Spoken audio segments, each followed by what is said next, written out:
كل مغربي تقريبا عنده الحلم يشري طوموبيل، ولكن مع هذا الحلم كاين واحد الخوف كبير، الخوف لا يتصيد. شحال من واحد شرى طوموبيل بالفلوس اللي ضرب عليها تماره ديال بصح، وفي الاخير لقى راسو شاري غير المشاكل، طوموبيل كلها عيوب مخفيه او مشاكل قانونيه. الشراء ديال طوموبيل مستعمله كان ديما مصدر ديال ستريس. دابا القانون الجديد ديال 2025 جاي باش يبدل هادشي كامل. هادي ماشي غير تعديلات عاديه، هادي ثوره حقيقيه، الهدف ديالها هو تحمي الشاري وتجيب الشفافيه للسوق. في هذه الحلقه غادي نكشفوا على 5 ديال الحوايج المهمه اللي خاصك تعرفها قبل ما تحط حتى ريال. قبل ما نكملوا معكم قناة راديو القانون اللي غادي نتكلموا فيها على القانون اللي كيهمنا حنا كمغاربة. غادي نتكلموا على مواضيع اللي غادي تفيد وتعتق كثير منكم من كوارث قانونية لسببها الجهل بالقانون، وكذلك حسن النية الزايد على اللزوم. ما تنسوش تابونا ودعمونا باللايك. نرجعوا لموضوعنا. الكيلومتراج ما بقاش فيه اللعب، سالا وقت الترافيك بفضل قاعدة بيانات وطنية. ما بقاش الفحص التقني لا فيزيت غير وركة كتاخدها وصافي، دابا ولا مربوط بواحد قاعدة بيانات وطنية. التغيير الكبير هو أن كل طوموبيل في المغرب ولات عندها رقم فريد بحال بطاقة التعريف الوطنية ديالها، كيتسمى رقم الهيكل ولا الفين. هذا الرقم هو المفتاح ديال كل شيء. مع القانون الجديد كل مرة كدوز الطوموبيل لا فيزيت، المركز ملزم يسجل الكيلومتراج ديالها بشكل رسمي ويربطو بالفين ديالها. هاد المعلومة كتخزن في واحد النظام مركزي اللي غادي يسجل حتى الحوادث الخطيرة، خصوصا دوك اللي كيمسوا الهيكل ديال الطوموبيل الشاسي. هاد الشيء كيعني ان اللعب في الكيلومتراج باش تبان الطوموبيل باقا جديده غادي يولي صعيب بزاف ويتكشف بسهوله. قبل ما تشري غادي يولي من حقك تطلب التاريخ الكامل ديال الطوموبيل عن طريق جهه رسميه وتعرف الكيلومتراج الحقيقي ديالها وتاريخ الحوادث. واخا عندك البيانات الرسميه ديما قارنها مع الحاله ديال الطوموبيل. شوف الكوسانات ديالها، الفولون والشده ديال مبدل السرعه، اللوفي ديال الفيتيس، واش حالتهم كيبانوا متوافقين مع الكيلومتراج المكتوب. رد البال حتى لشهادات الفحص التقني تكون جديده، القانون كيفرض الصلاحيه ديالها ما تكونش فايته 6 شهور. وهذه ضربه قاضيه للناس اللي كانوا كيصبغوا ويغطيوا العيوب ويبيعوا الوهم للمواطنين. الكارت كريز ماشي كافيه، الورقه اللي بزاف كيغفلوا عليها وقادره تصدمك. كلشي كيعرف يقلب على البطاقه الرماديه الكارت كريز، ولكن كاين واحد الورقه خطيره بزاف والناس ما كيردوش ليها البال. هاد الورقه سميتها شهاده ابراء الذمه ولا رفع اليد، ما لوفي. هاد الشهاده ضروريه ومؤكده الا كانت الطوموبيل تشرات في الاصل بالكريدي. علاش؟ حيت بلا بها واخا تخلص مول الطوموبيل فلوسك كامله وتاخذ الكارت كريز بسميتك، شركه التمويل او البنكه اللي عطات الكريدي قادره تجي في اي لحظه وتحجز لك على الطوموبيل ديالك.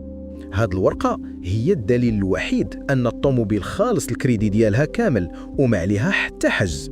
رد البال مزيان لهاد النقطه اللي كيغفلوا عليها بزاف، راه فخ كبير وقادر يضيع عليك فلوسك وطوموبيلتك.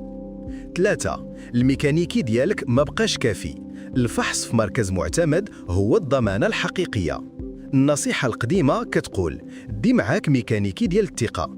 هاد النصيحه باقيه مزيانه ولكن ما بقاتش كافيه بوحدها. عمليات النصب تطورات ولاو الناس كيشريو طوموبيلات دايرين حوادث خطيره كيصلحوهم بطريقه سطحيه وكيصبغوهم صباره جديده باش يبيعوهم على اساس ما فيها حتى شي عيب. الحل الحقيقي والضمانه هو دير فحص شامل في شي مركز معتمد ولا في الدار ديال الماركه ديالها لا ميزون.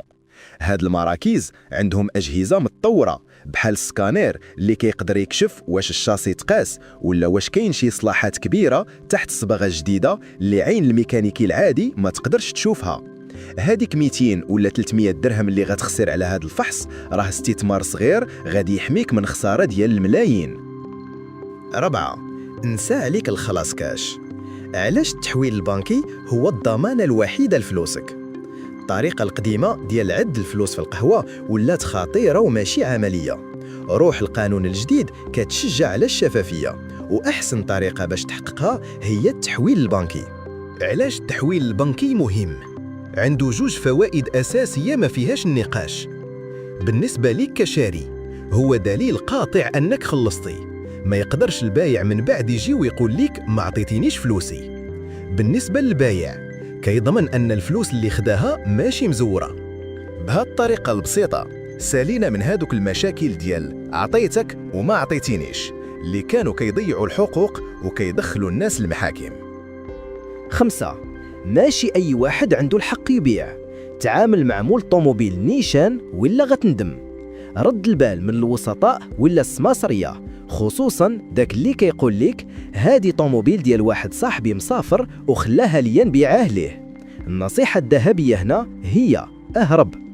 القاعدة اللي ما فيهاش نقاش هي الشخص اللي كيبيع لك الطوموبيل خاصو يكون هو نيت مولاها اللي سميتو مكتوبة في البطاقة الرمادية، هو اللي خاصك تسني معاه عقد البيع، وهو اللي خاصك تصيفط له الفلوس للحساب البنكي ديالو.